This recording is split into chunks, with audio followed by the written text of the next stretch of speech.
Hello guys, welcome back to my YouTube channel. Oke, di video kali ini saya akan menceritakan kisah-kisah horor lagi yang berasal dari kisah nyata. Oke, apakah kalian sudah siap mendengarkan cerita horor kali ini? Langsung aja kita mulai. Nah, cerita kali ini judulnya adalah Sosok Menakutkan di Auditorium. Yuk kita langsung aja ke ceritanya. Menjadi mahasiswa itu tidak cukup dengan berkutat pada buku dan kelas yang padat. IQ dan ISQ kita harus dikembangkan melalui kerja-kerja yang faktual. Begitulah nasihat ayah ketika aku diterima kuliah di sebuah perguruan tinggi negeri di Jakarta. Maka sejak masuk itu, aku memang langsung mendaftar menjadi anggota UKM, unit kegiatan mahasiswa. UKM adalah tempat mahasiswa menempa diri dalam berorganisasi, yaitu dalam bekerja sama dengan sebuah tim. Biasanya, seorang mahasiswa akan mendaftar di UKM yang sesuai dengan bakat dan minatnya. Iya, sebab UKM juga menerima mahasiswa untuk mengembangkan bakat dan minatnya. Demikian juga dengan diriku. Aku memilih mendaftar di sebuah UKM yang sesuai dengan minat dan bakatku. UKM yang aku pilih adalah lembaga pers mahasiswa sebagaimana minatku dalam bidang jurnalisme. Aktivitas di lembaga ini bukan hanya berkutat pada tulis-menulis berita dan wawancara narasumber semata. Kadang kami juga membuat acara diskusi, seminar, workshop, dan lain sebagainya. Pada suatu kali, aku dipercaya menjadi kepala seksi acara dalam workshop jurnalistik. Untuk mempersiapkan acara tersebut, aku dan teman satu tim bekerja hingga malam. Kebetulan, acara tersebut dilaksanakan di sebuah auditorium yang bangunannya cukup besar. Karena peserta workshop tidak begitu banyak, kami mengambil bagian auditorium yang agak kecil, yang biasa digunakan untuk acara diskusi. Sebagaimana gedung-gedung kampus yang lain, gedung auditorium sepi sekali ketika malam hari. Tidak ada aktivitas mahasiswa lain yang berada di gedung itu atau di sekitar gedung itu. Hanya kami berenam sajalah yang berada di situ sampai larut. Sepi sekali ya kalau malam, kata Indra. Kalau mau ramai, bakar aja auditorium ini, hahaha, kataku berkelakar. Dan kamu? Enggak, maksudku kalau sepi begini kira-kira ada hantunya enggak ya? Kata Indra. Adalah, coba kamu ke bagian toilet sana, 5 menit aja kalau berani, kata Ramji menantang Indra. Emang ada apa di sana? Tanya Indra penasaran. Kabarnya di sana ada pocong yang menunggumu, hahaha, jawab Ramji sambil tertawa. Jangan nakut-nakutin gitu dong, Ram, kata Indra sewot. Kamu sendiri ngapain dari tadi ngomong-ngomongin hantu? Kalau penakut, diam aja deh, kataku menasihati. Hahaha, makanya diam aja. Tapi ya, kata satpam yang jaga pos depan gerbang itu, di auditorium ini memang ada hantunya, kata Ramji mulai memprovokasi ketakutan kami. Jangan bohong kamu, Ram, kataku pada Ramji. Kalau nggak percaya, tanya saja pada Pak Satpam sana, kata Ramji tampak yakin. Memang beneran ada pocong, tanya Indra. Nah, penasaran kan? Hahaha. Sebenarnya bukan pocong sih, hantunya seorang wanita, kata Ramji menjelaskan.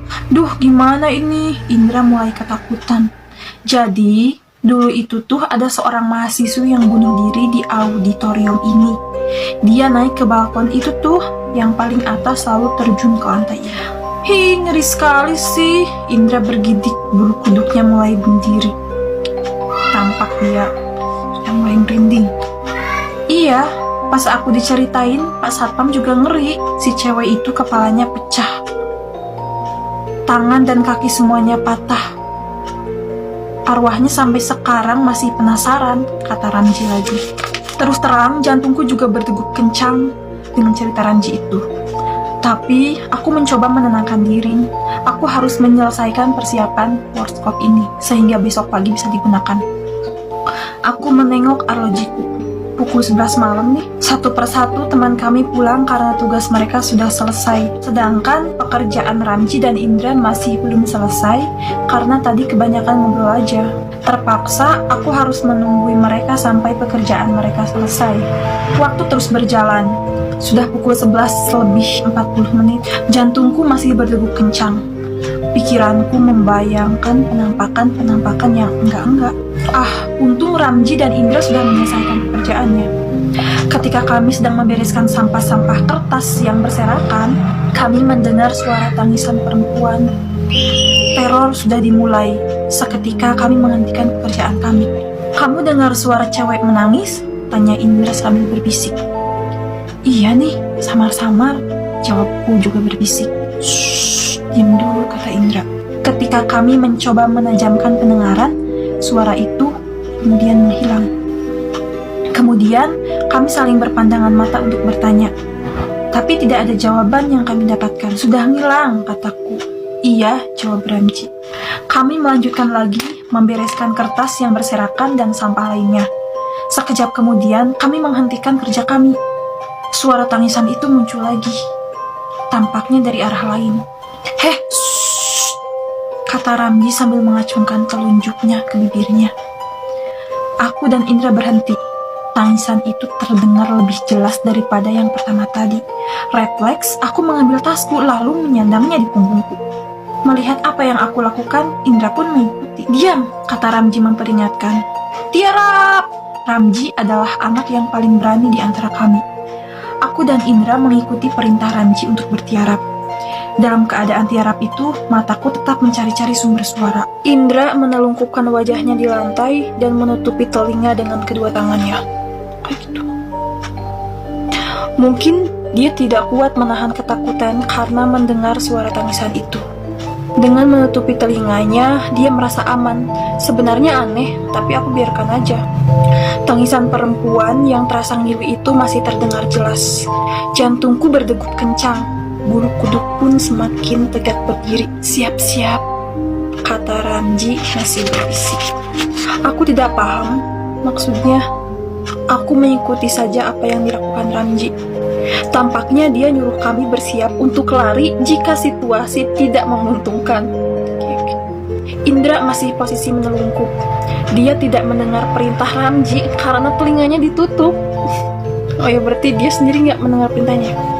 Aku panggil-panggil dengan berbisik. Dia tidak mendengar. Mau aku goyang-goyangkan badannya, tanganku tidak dapat menjangkaunya. Akhirnya, aku membiarkannya saja seperti itu. Itu, kata Ramji agak keras sedikit. Aku merespon telunjuk Ramji yang menunjuk sesosok manusia yang berjalan tertatih-tatih di balkon. Aku dapat melihat dengan jelas cewek itu. Tampaknya dia berjalan sambil menyeret salah satu kakinya. Kepalanya terkurai. Sepertinya tulang lehernya patah.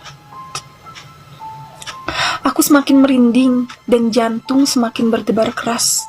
Tapi aku tidak melepaskan pandanganku kepada sosok itu. Aku takut tiba-tiba dia meloncat turun dari balkon. Wajah sosok itu menakutkan sekali. Air matanya meleleh. Wajahnya sangat pucat. Lidahnya terjulur keluar berwarna kebiruan. "Itu arwah mahasiswi yang gantung diri di auditorium ini," kata Ramji berbisik. Ketika Ramji selesai berkata begitu, tiba-tiba sosok perempuan menakutkan itu menatap kami.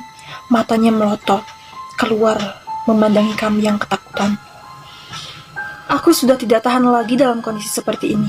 Tanpa dikomando Ramji, aku segera mengangkat tubuhku yang mulai gemeteran untuk segera lari keluar. Ramji kaget melihat aku berlari. Dia segera menyusulku. Aku terus berlari keluar ruangan itu dengan napas ngos-ngosan. Ketika sampai di luar, aku baru teringat Indra.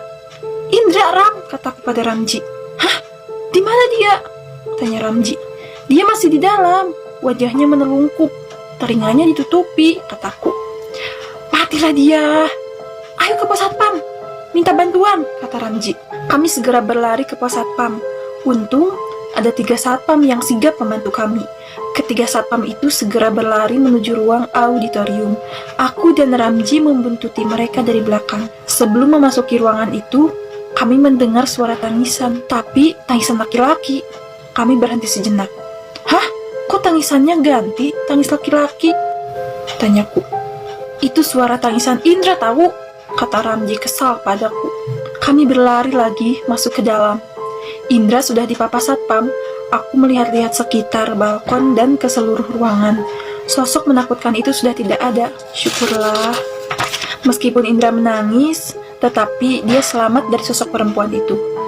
Begitulah cerita horor yang menakutkan yang pernah aku alami. Karena takut, akhirnya tidak pernah ada lagi mahasiswa yang melaksanakan persiapan acara sampai malam hari. Mereka lebih baik menyiapkannya di siang hari untuk menghindari hal-hal yang tidak diinginkan. Nah, selesai ceritanya. Gimana nih? Ceritanya cukup seram kan? Apa yang akan kalian lakukan jika kalian berada di posisi mereka? Pasti akan ketakutan juga kan, apalagi melihat cewek yang hantu cewek yang benar-benar amburadul kayak gitu, gak jelas bentukannya, pasti serem juga kan. Tapi ada aneh juga sih, kan 6 cowok ya ketemu satu hantu cewek. Kan biasanya hantu itu akan menampakkan dirinya pada satu orang aja, dan di saat yang lagi sepi kayak gitu. Oke, gimana nih menurut kalian tentang ceritanya? Komen di bawah ya.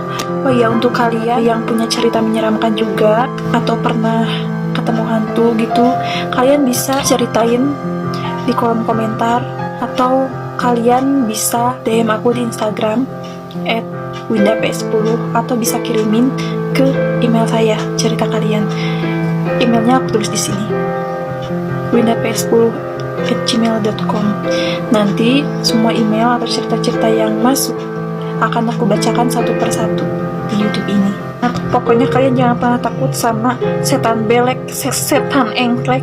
Kalau kata Ujang Bustomi mah, harus takut kepada Allah. Salat. Jangan lupa berzikir, salat. Jangan lupa ngaji juga ya. Selalu beristighfar, mengingat Allah. Insya Allah kita akan terhindar dari yang namanya teror-teror hantu kayak gitu. Oke, sekian dulu video dari aku. Jangan lupa tinggalkan like, komen, subscribe, dan bunyikan loncengnya agar tidak ketinggalan updatean terbaruku. Aku akan terus menceritakan kisah-kisah nyata, tentunya yang horor-horor gitu, untuk menemani kalian. Oke, sampai ketemu di next video lagi. See you in next video. Bye-bye.